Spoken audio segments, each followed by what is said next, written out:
오늘 새벽 한 종합병원에서 불이 났지만 환자 180여 명 가운데 한 명도 다치지 않았습니다. 직원들의 신속한 대응이 빛났습니다. 전화로 저축은행을 사칭해 개인정보를 빼낸 불법 대출 중개업체가 적발돼 전화를 통한 대출 상담에 주의가 필요합니다. 안철수 의원이 탈당하며 경남 야권에 어떤 영향을 미칠지 관심이 모입니다. 다음 달이면 윤곽이 드러날 것으로 예상됩니다. 지난 가을 잦은 비로 스패를 입은 지리산 곶감이 본격 출하를 시작했습니다. 생산량이 40%가량 줄면서 가격이 오를 전망입니다.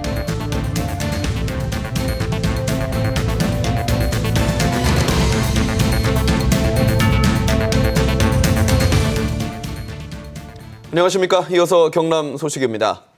오늘 새벽 거제 한 종합병원에서 불이 나 환자 180여 명이 긴급 대피하는 소동이 있었습니다. 자칫 큰 인명피해를 불러올 뻔했지만 신속한 대처 덕에 화를 피했습니다. 김소영 기자의 보도입니다. 종합병원 지하 자재 창고가 온통 시꺼멓게 그을렸습니다. 설비 기술자들이 불에 타 손상된 배관을 점검합니다. 오늘 새벽 1시 20분쯤 거제의 한 종합병원에서 불이 났습니다. 노란 손을 못 듣고 나같이 줘서 나는데 연기 막 갑자기 있고 엘리베이터 작동이 되고 있기 때문에 타고 하는 거지. 불이 시작된 곳은 지하 1층 자재 창고. 이곳 지하 1층에서 불이 나자 연기는 삽시간에 환자들이 있는 지상 병동까지 확산됐습니다. 화재 사실을 안 당직 직원들이 소방서 신고 직후 소화기로 자체 진화에 들어갔습니다. 각 병동별로 지정된 대피 담당자들은 환자 183명을 옥상과 별관 통로, 비상구 등으로 대피시켰습니다. 평소 한 달에 2번 실전에 대비한 소방훈련을 해왔기에 효과적인 초동 진화와 함께 대피로를 쉽게 파악할 수 있었습니다. 전기 쪽이나 기름 쪽일 때는 분말 소화기보다는 CO2 소화기가 효과가 좋다는 것을 항상 머리에 심어두고 있기 때문에 새벽 시각 거동이 불편한 중환자를 포함해 200여 명이 넘게 있었지만 인명피해는 없었습니다. 합동 감식을 벌인 경찰은 자재 창고 내 전등에서 불길이 시작된 것으로 추정하고 국가수에 감식을 의뢰했습니다. KBS 뉴스 김소영입니다. 불법으로 개인정보를 알아내고 대출을 소개해준 불법 중개업체가 적발됐습니다. 돈이 급한 서민들이 주요 표적이었는데요. 이용자들은 오히려 더 높은 이자를 부담했을 것으로 보입니다. 김준원 기자가 취재했습니다. 경찰이 한 전화 상담 사무실을 압수수색합니다. 책상 위에는 전화기와 이름 연락처가 적힌 수첩이 있습니다. 이들은 무작위로 전화를 건 뒤 대출 상담을 해준다며 개인정보를 빼내고 있었습니다. 네, 안녕하세요. 저축은행인데요. 대환이나 필요자금이 가능해서 전화드렸거든요. 직장인이세요? 자영업자세요? 네, 몇 년생이시죠? 지난해 6월부터 지난 5월까지 저축은행을 사칭해 하루 평균 전화 5천 통을 걸었습니다. 이번에 적발된 업체는 개인정보를 해커 등을 통해 구입하지 않고 자동전화 발신 프로그램을 돌려 10,000명이 넘는 사람들의 개인정보를 직접 수집했습니다. 빼낸 정보는 같은 업체가 운영하는 무등록 대출 중개 사무실로 넘겨졌습니다. 거기서 피해자들에게 전화를 걸어 제2금융권이나 대부업체에서 연 15%가 넘는 이자율로 대출을 받도록 연결해줬습니다. 이렇게 중개해준 금액만 137억 원, 업체가 부당이득으로 올린 수수료만 4억 원에 이릅니다. 10% 정도로 대출을 받을 수 있었던 그런 사안을 여기에 혹하게 되면은 필요 없는 그 이자 5%를 더 부담할 개연성은 있습니다. 경찰은 불법으로 개인정보를 빼내고 무등록 대출 중개를 한 혐의로 업체 대표 43살 최모 씨를 구속하고 직원 14명은 불구속 입건했습니다. KBS 뉴스 김준원입니다. 새정치민주연합 안철수 전 공동대표가 탈당계를 내면서 경남 지역 야권에도 변화가 예상됩니다. 안 의원이 신당을 창당할 경우 친안철수계 현역 지방의원들의 거취가 주목됩니다. 송현준 기자가 보도합니다. 문재인 새정치민주연합 대표와 갈등을 겪던 안철수 의원이 결국 탈당을 선언했습니다. 정권 교체를 이룰 수 있는 정치 세력을 만들겠습니다. 그러기 위해 할 수 있는 모든 일을 다 할 것입니다. 안철수 의원의 탈당이 경남의 야권 정치 지형에 어떤 영향을 미칠까? 현재 경남 지역 광역과 기초의원 가운데 지난해 안철수 의원과 민주당의 합당으로 공천을 받아 당선된 의원은 약 7, 8명가량 됩니다. 안철수계 의원들은 당장은 별다른 움직임을 보이지 않겠지만 안 의원이 신당을 만들면 새정치민주연합을 떠나는 의원들이 있을 것으로 보고 있습니다. 중앙에서 호명을 한다면 기꺼이 가겠다라고 이제 하시는 분들이 많이 계시고 지역 주민들에게 영향을 끼치진 않아야 되니까. 새정치민주연합 경남도당은 친안철수계 지방의원 상당수가 비례대표이기 때문에 탈당할 경우 지방의원직을 상실할 수 있어 탈당 도미노는 없다는 입장입니다. 경남 지역은 다행히 지난 16개 지역위원장이 오래전부터 흔들림 없이 자리를 지켰고 그 대우가 흔들리지 않는 한 지금 안 의원님의 탈당 사태에 지금 우리 도당이 어떤 영향을 받고 이런 거는 거의 없다고 봅니다. 이르면 다음 달 말쯤 안철수 신당의 윤곽이 나오면 경남 야권 지방의원들의 거취도 드러날 것으로 보입니다. KBS 뉴스 송현준입니다. 전기연구원이 전기차의 핵심 부품인 탄화규소를 이용한 전력반도체 개발에 성공했습니다. 전기차의 출력 손실을 5분의 1로 줄일 수 있게 됐습니다. 오종우 기자가 보도합니다. 전력반도체는 전기차의 핵심 부품 가운데 하나입니다. 전기차 전력 변환 장치에서 전압과 전류를 조절하는 반도체로 인체의 근육처럼 전기차를 움직이도록 합니다.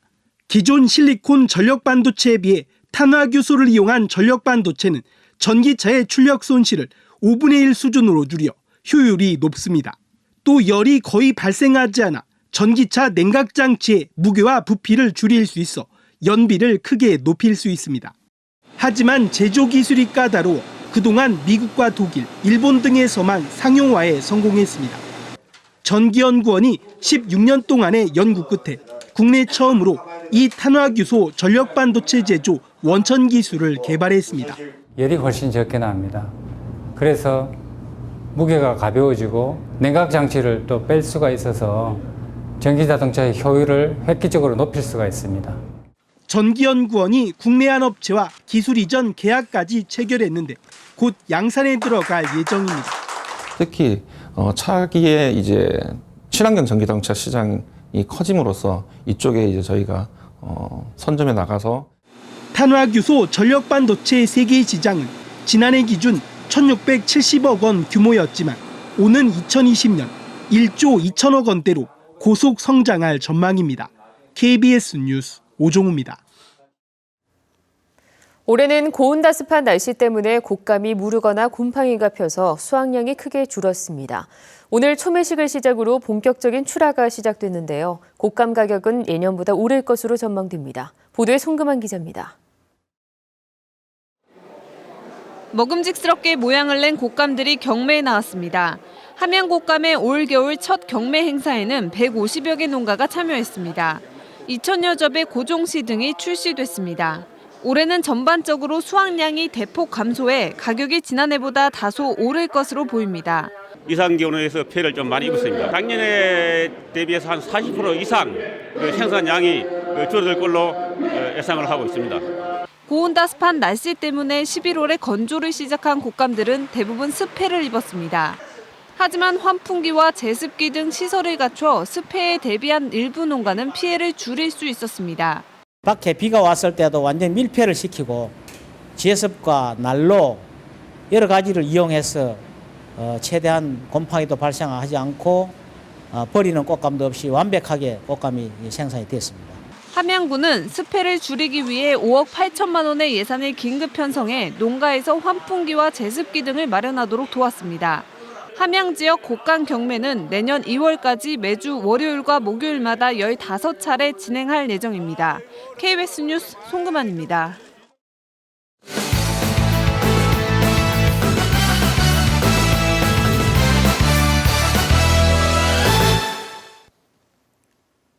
주요 단신입니다. 경남에서 지방세 542억 원을 체납한 개인과 법인 고액 체납자 480명의 명단이 공개됐습니다.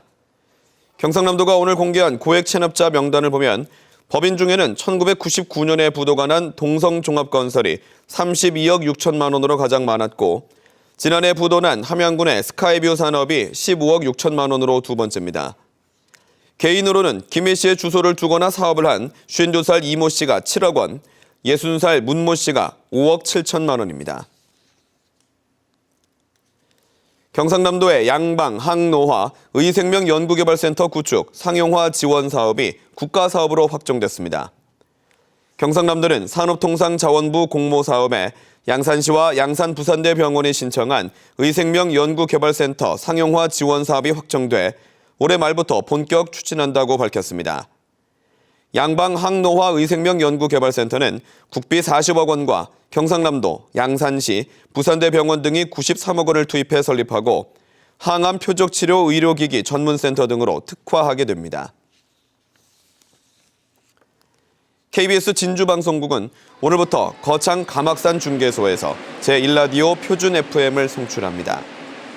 가막산 중계소에서 송출하는 표준 FM은 주파수 103.3MHz, 출력 500W급 중계기로 거창군 전역과 함양군 함양읍과 수동, 안이면 등 함양 일부 지역에서 청취가 가능합니다.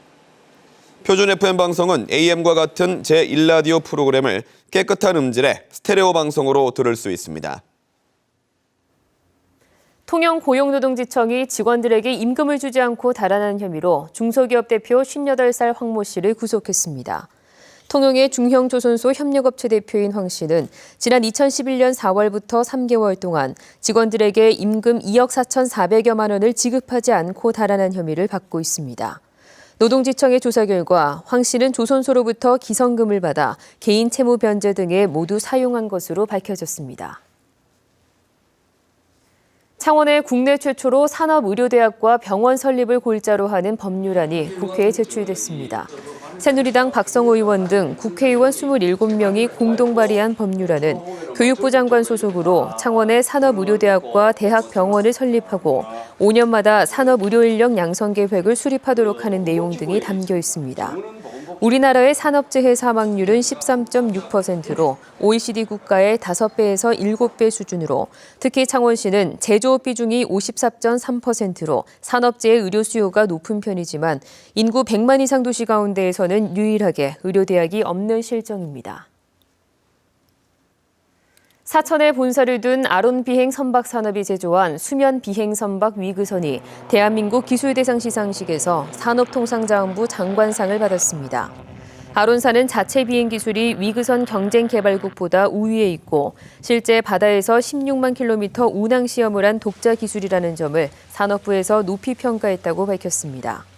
아론사의 위그선은 미국과 말레이시아에 수출됐으며 인도네시아와 베트남 등을 대상으로 수출 계약이 진행되고 있습니다.